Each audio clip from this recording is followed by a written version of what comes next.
Tayo ni Mirna. Oh, ganyan pala siya matulog. So, Ganyan. Oh my God. So, may ulan-ulan sa gilid. Ano? Opo. Pag ako nakatulog, medyo magaling po. Na ako. Ayun. Sabi ko, di ako nakakatulog ng maayos. Talagang, Ano ba itong buhay ko ito? talagang hindi ka makakatulog.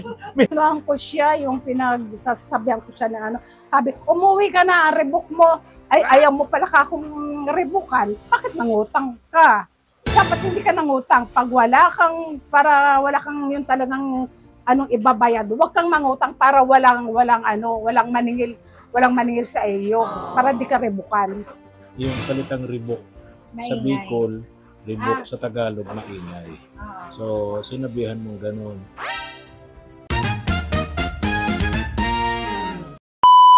Subscribe to my channel. Morning, happy Saturday po mga katuwang. Pupuntahan po namin ngayon ni Mama El, si Nanay Mirna, mga katuwang. And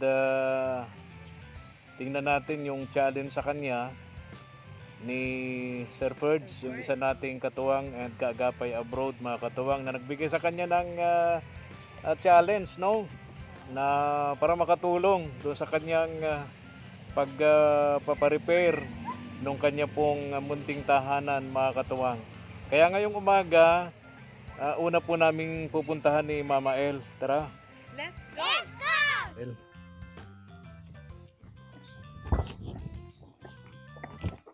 Dilim na naman ang langit, oh. Parang nagbabanta na naman po ng ulan. Tagal kasing walang ulan, halos isang linggo, napakainit dito sa amin. So ngayon uulan, sana naman. Sana nga po umulan. Ito na tayo. Okay. Good morning! Oh, ay namating kami.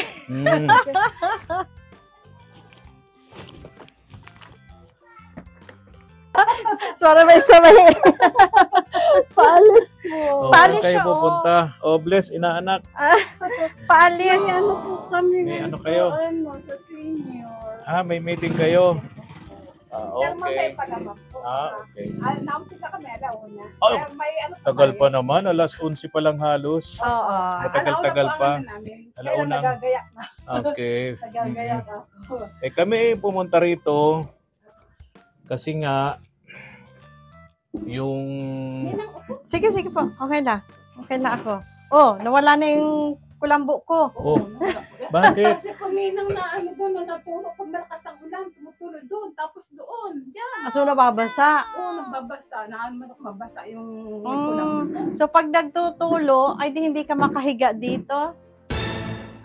Nagagawin payong. So hindi Paano nga ka- naman makakapayong. Paano ka matulog ng nakapayong? Paano yan? Paano ito Pambihira matulog ito. ng nakapayong? Paano ka Pambihira. matulog ng Mirna ng nakapayong? Sige nga pa. Demo yan, demo. Di-demo tayo ni Mirna. Oh, ganyan pala siya matulog. So, Ganyan. Oh my God. So, may ulan-ulan sa gilid. Ano? Opo. Pag ako nakatulog, medyo magaling po. Na ako. Ayun. Sabi ko, di ako nakakatulog ng maayos. Talagang, Ano ba itong buhay ko ito? talagang hindi ka makakatulog. May hawak kang payo. Ano ba itong buhay ko ito? Pambihira. Pambihira. Parang, Diyos ko Lord. Alam mo, kaya ka nga namin binilhan ni Mama El, ni ninang mo ng kulambo. Para naman protection sa Oo, lamok. para makatulog ka ng mahimbing, para hindi ka na kinakagat ng lamok. Ako doon mga tumutulog ko doon, tumutulog doon. Oo, may ilagay ko dito mukhang uulan. Ano na buhay ko? Ini! Sabi yung ganon. So paano yung kulambo mo? Marunong ka na magkabit nun. Hindi nga po. Yun ang problema. Yan ang problema. Oh, katulad ngayon. Andyan po, nakaano? Tulad ngayon, Naka, uulan. ano? Uulan. So, hindi mo ikakabit. Kumaulan. Di paano Payong di? na naman siya. Payong. Payong na naman nga. Naalala ko tuloy, may ganyan akong tinutulungan noon. Yung sa Mercedes, naalala mo yung pamilya na may malaking payong sa loob ng bahay. Pinabahayan natin doon sa Mercedes noon. Yung gawa ko pa, nagpapayong ako sa ko. Sabi sa, ano na buhay ko ini? Bakit ko ini? Sabi ko, ang bahay ko. Yan nga po ang inaano ko. Sabi, Siguro bukod sa payong, kailangan nito ng kapote. Kapote, gusto mo ng kapote. May kapote ako sa bahay. hindi na po. Tapos makakatulog ka na hindi ka mahawak ng Payong. payong. Pwede. Kasi baka maulanan yung mukha mo. Oo Lagyan nga. natin ng helmet. Ganito na lang. Minsan po pag Pansamantala na hindi pa natin nagagawa itong bahay mo, sabi ko nga po, hindi nga po pwede yung payong. Kasi paano ka makakatulog? May hawak ka ng payong. sabi ko nga po, Nino, sabi ko, pipray ako, Lord, ano po ba ang plano mo sa buhay ko, sa bahay ko? Kung ano po ang plano mo, sa inyo ko nilang po pinagkakatiwala. Sabi ko ganun. Bahay ko, buhay. Ayan, Siguro Bahay- pansamantala, kailangan malagyan muna ito. bahay ko, buhay ko. Ang galing ano, Ninang. Trapal ba yun? Opo, opo. Ang cover lang Opo, sa- ganun nga ang naisip ko. Kaya lang, kung bagyo naman, syempre malakas ang hangin. Sabi ko, Ililipad para- yun. Hindi rin ano yun. Kasi Ah, nangyari yan doon sa bahay ni Tay Tomas noon. Tuluan din. Binalot ko ng trapal yung bubungan. Pagbalik ko after 4 days, 3 days yata yun, wasak-wasak na yung Yung trapal. trapal. Ng hangin kasi malapit kasi yun sa dagat. Oo, sa dagat. So hindi rin ano yun, hindi rin po. uubra yun. Opo. Kasi tayo dito, pagka maulan, may hangin-hangin.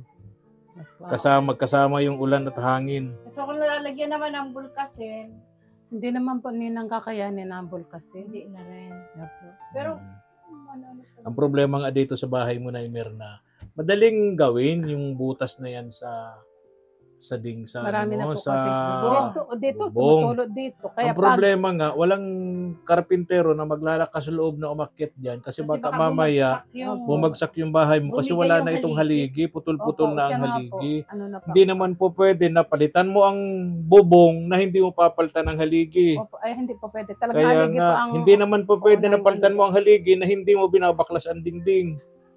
So kailangan talagang Igibain mo talaga. Opo, giba po talaga Oo. ito. Ang ano ko rin po. Papalitan giba mo po ang talaga. haligi. Pwedeng magamit pa yung ibang dingding pero wala na rin eh. Yung mga Wala dingding na po, kinain na wala rin na ng po, anay. Ninong. Tulad nito, pakita ko sa inyo mga katawan. Wala na po Ito. Ninong ang... Ito. ano, Wala na yan. Wala na po yan. Oh, Wala na po yan. baka Oh, ito, ano, wala na rin. Baka po Yan. may umanong kamay. Lalo na doon sa likod.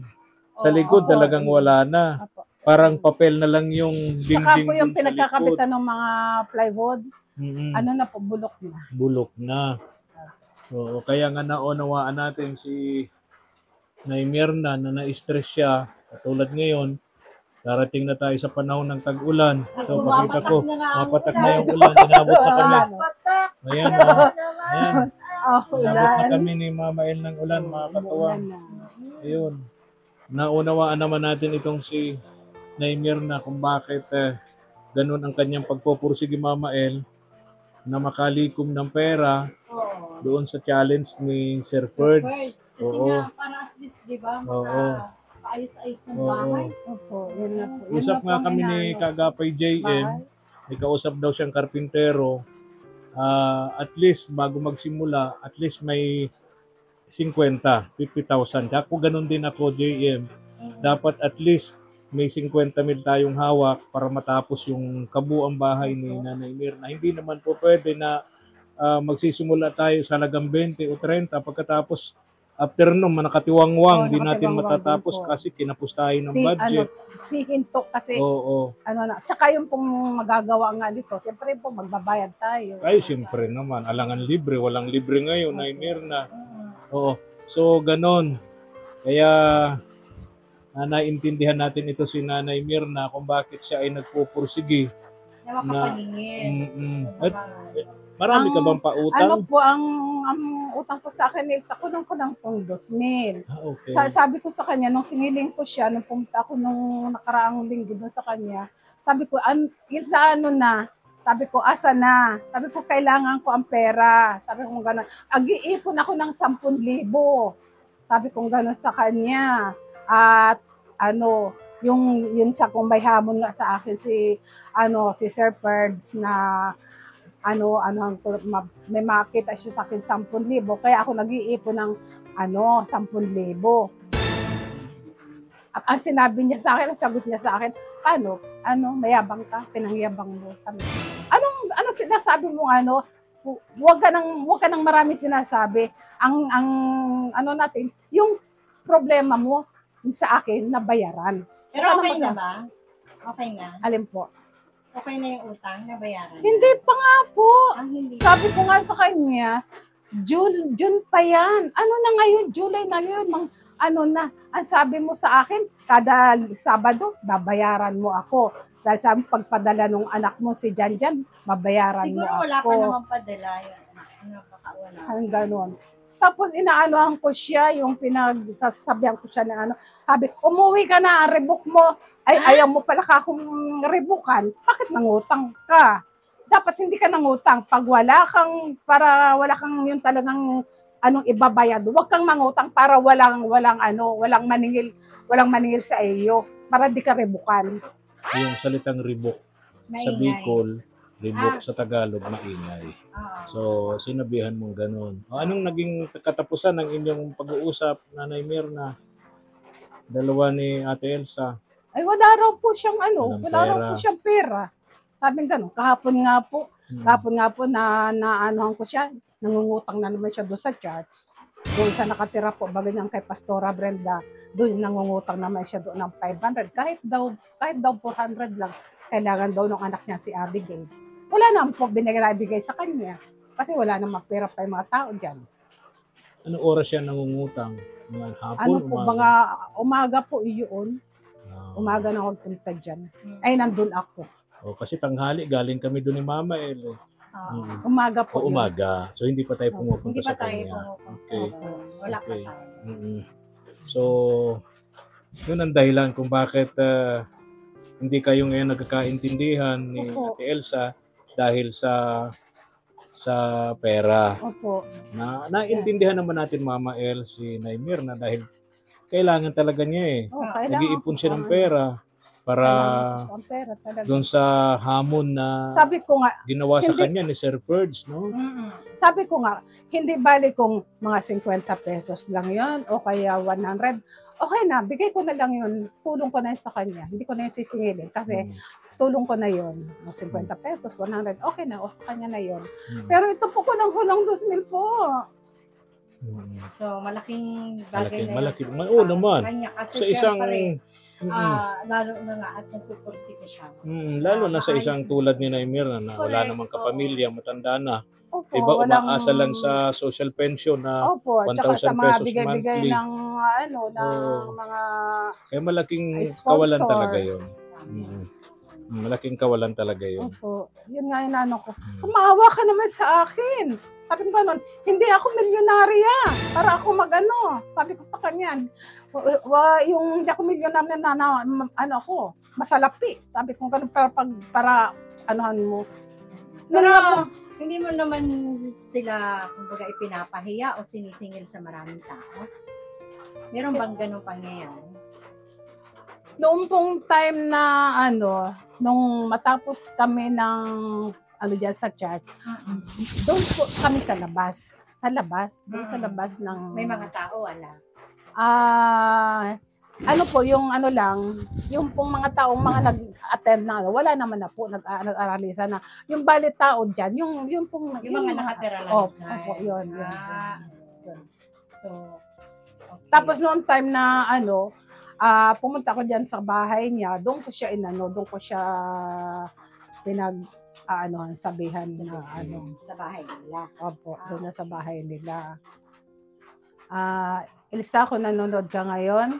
Andito sila kabarangay sa bahay at ang ko sana sa iyo ay yung nahihiram mo sa akin kulang-kulang ano 2,000 kung kung maaari ay anuhan na muna naman ako, bigyan mo na ako kasi kailangan ko talaga ang pera kasi nga may challenge sa akin si Sir Ferds na kailangan mayroon na siyang makitang sa akin sa 3,000 para yun siguro mayroon siyang mayroon din siyang gagawain na para na itong aking tinitirhan at alam mo naman na baga, nakikita mo din naman ang sitwasyon ng bahay ko ngayon.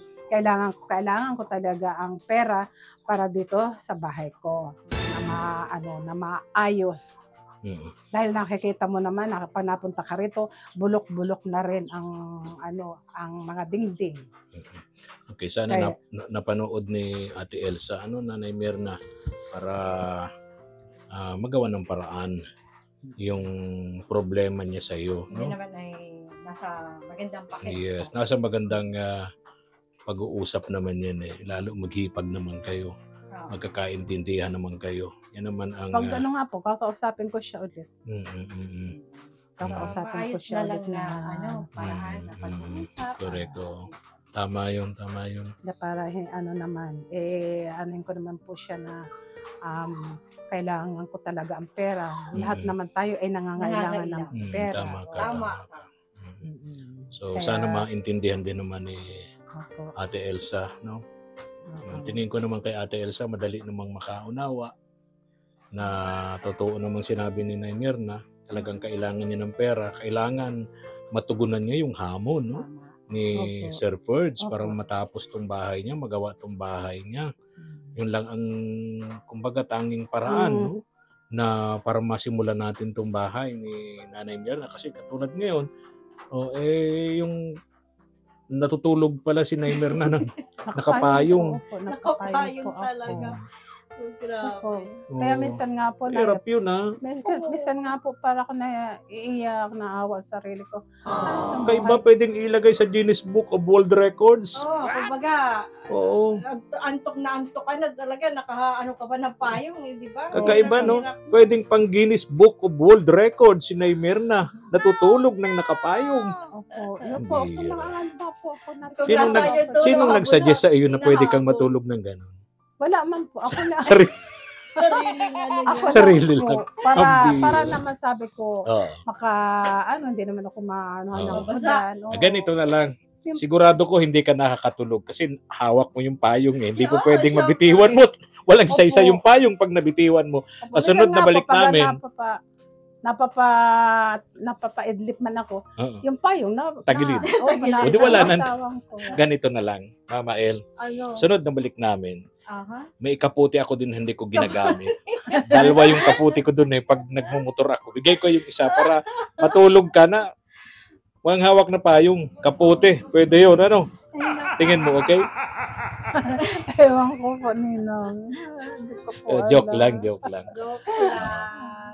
Ayun. So, ako'y natutuwa kay Lola, Carmen. Ngayon naglalako siya ng yung ginawang candy niya. Mayroon nga ako sabi ko kailan bawal yan kay Nay Mirna, matamis konti-konti lang. Ito po mga katuwang, ito po yung gawa ni Lola Carmen, ito ginagawa po ito ni Lola Carmen. Sa halagang 400 pesos puhunan niya, kumikita daw siya ng 200 to 300 pesos. Nilalako ni Lola Carmen. Na lasa-lasa man din po. Oo. Konti-konti lang. Ito, kumbaga panghimagas. Baka bawal sa iyo yan.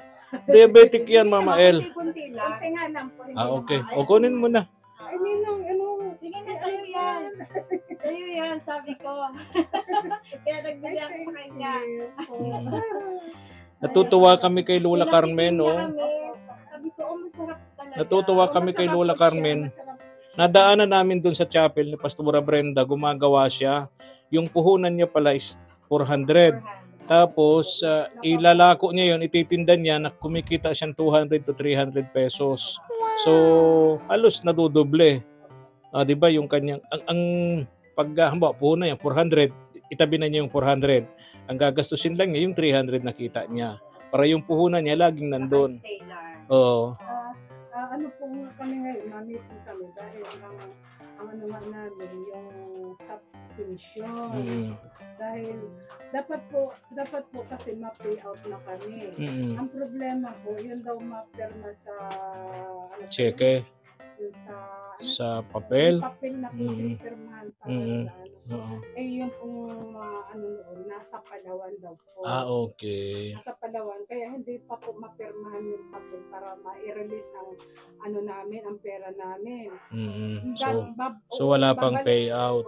Babalik daw po yun sa 23 pa. Naku, matagal pa. Opo. Ay, so ano naman din? Oo, matagal ka pa. Matagal pa po. Kaya mag-aantay nga. Baka po talaga ngayon mga magtatapos ang ang July. So pag naka-payout ka na, makakaipon ka na ng 10,000 mo.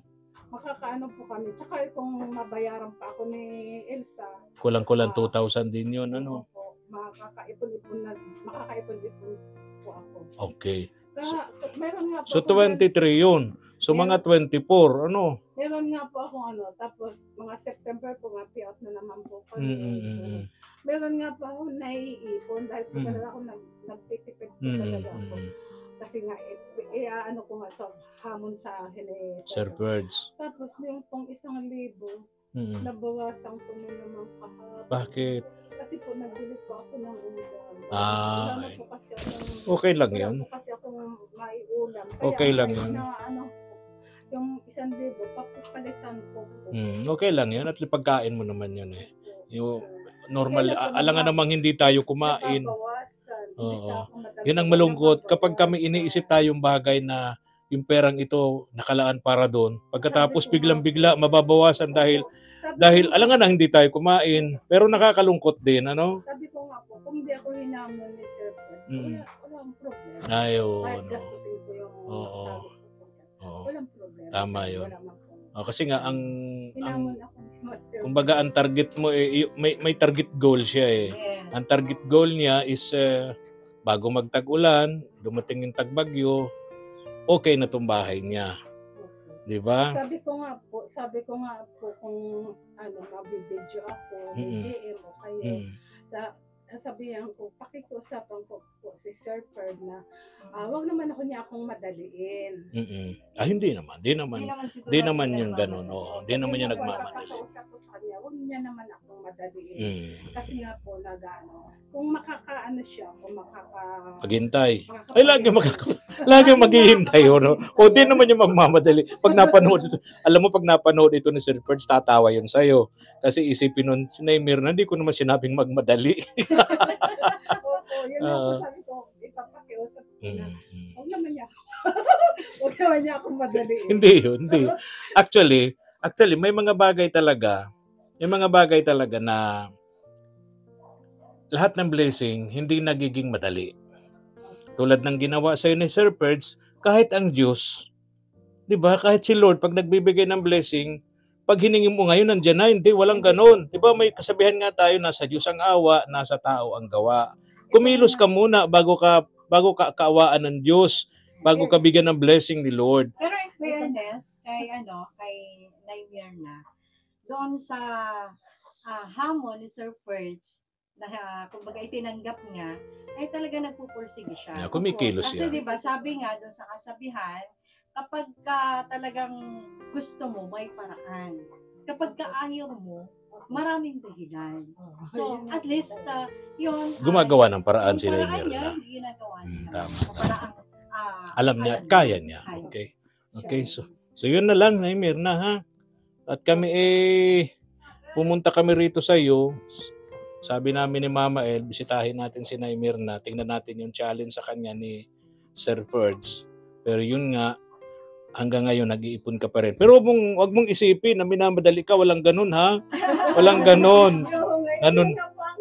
Nanonood si Sir Ferds. Ay, mapakiusap ko nga, sabi ko sa kanya kung anak ko ni GM o kaya kayo, yun ang papakiusap ko na Sir Ferds, pakiusap ko, huwag naman po akong madali. Walang gano'n. Oo. Yun ay ano lang. Yun po ay, anahin ko po yan. Yun eh, yung challenge na yon, parang ano lang yun eh, ni Sir Perds eh. Parang ito ang akin, ito yan ang sa'yo, counterpart ko to. Ganon. Di ba? Kahit may mga ganon eh. May mga ganon kahit sa government, di ba? Laging may counterpart, yung beneficiary. Ganon din ang gusto mangyari ni Sir Perds. Pero hindi ibig sabihin nun eh, pag madali ka, na talagang, kumbaga, talagang halos hindi ka na kumakain, iniipon mo yung pera mo, ayaw mo nang bumili ng pagkain. Para Oo, walang ganon. Walang ganon. Ano be thankful kasi si Sir Perds, lagi kang dinadamayan. Diba? Lagi kang tinutulungan. Papasalamat po ako kay Sir Fred at nandiyan po kayo na ano po sa akin, tumutulong po. Kaya nagpapasalamat po ako ni Sir Fred. Hindi ka nang minamadali ha. Ay kung gano'n. Actually, palagay ko siya naman ang nagmamadali. Si Neymar na nagmamadali. Tingin ko nga, kasi pakiramdam gusto ko nga kasi, eh.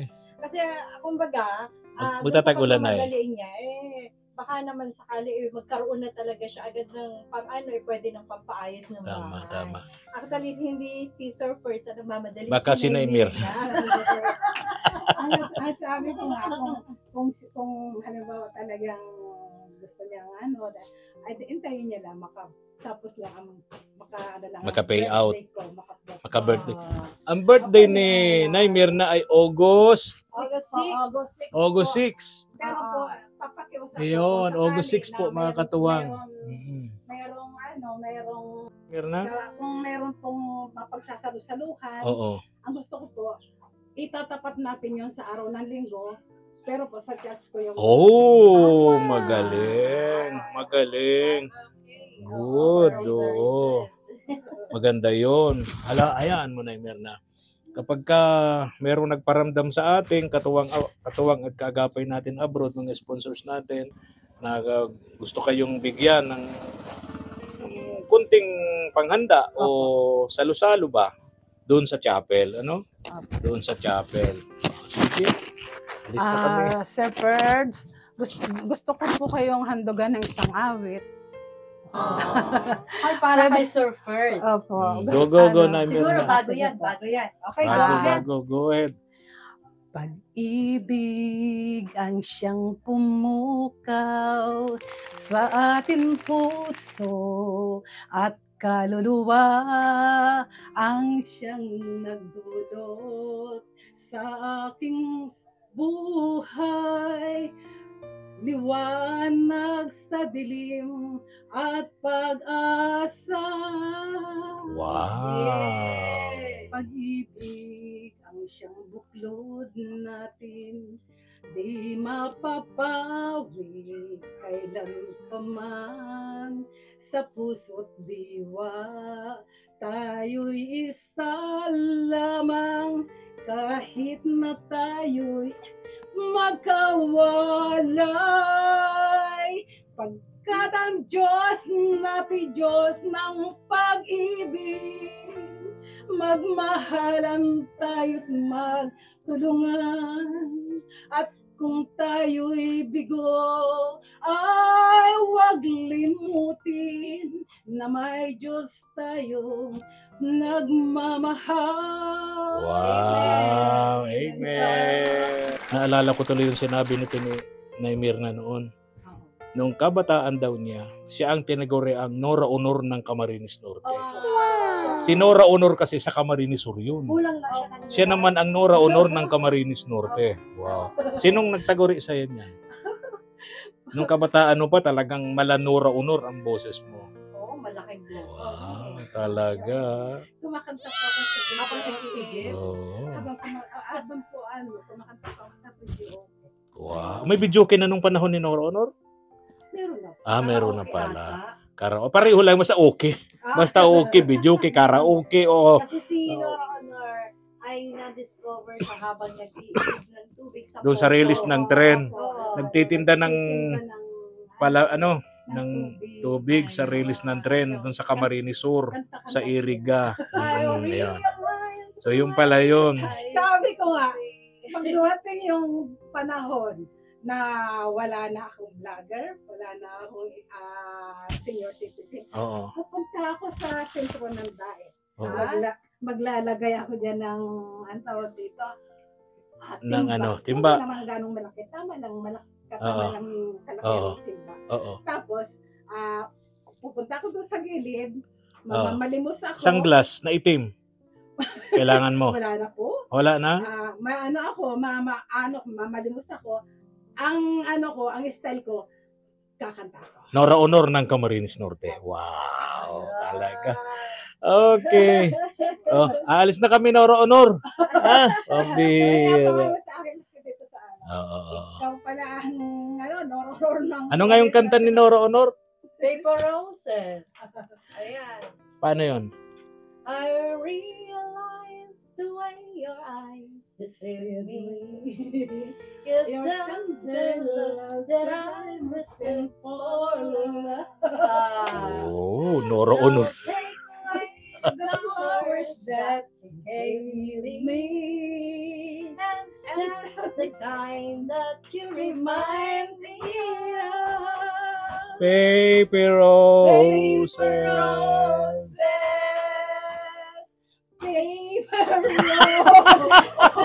Pabira. O, sige na. Nora Honor, babay na. Alis na kami. Pabira. Pupunta ko siya nung oras na. Oo nga. Oo. May meeting nga pala ang senior. Oo, sige. Salamat sa oras, ha. Inaanak, ha. Alis na kami.